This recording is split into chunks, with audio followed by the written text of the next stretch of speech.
The second breakthrough comes. They do a research study. There's a researcher at OpenAI named Jared Kaplan, and he leads a group of researchers at OpenAI that includes Dario Amodei, who went on to become the CEO of Anthropic, and actually brought Kaplan with him.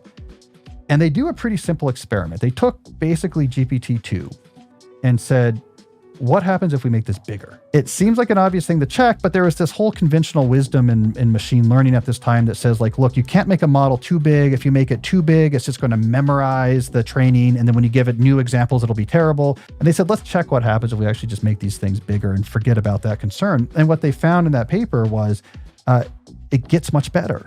It like defied the conventional wisdom of decades within the field of machine learning, which was like, don't get too big. Your model's going to stop working if it gets too big. It's going to, it didn't.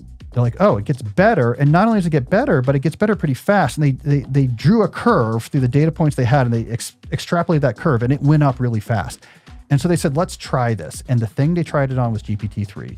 The GPT-3 model hype encouraged OpenAI to just make the model bigger, 15 times bigger. The performance was so high that it validated the scaling laws. This sparked a frenzy in Silicon Valley. Soon, Sam Altman was saying that AI would automate the entire economy. So not only did it jump ahead, it jumped ahead fast.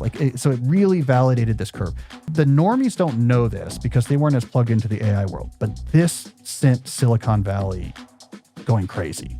And like, oh my God, if we keep making this bigger, GPT-5 or 6, this thing is going to be artificial general intelligence. It'll be able to do anything a human can do. We might only be like 5 years away.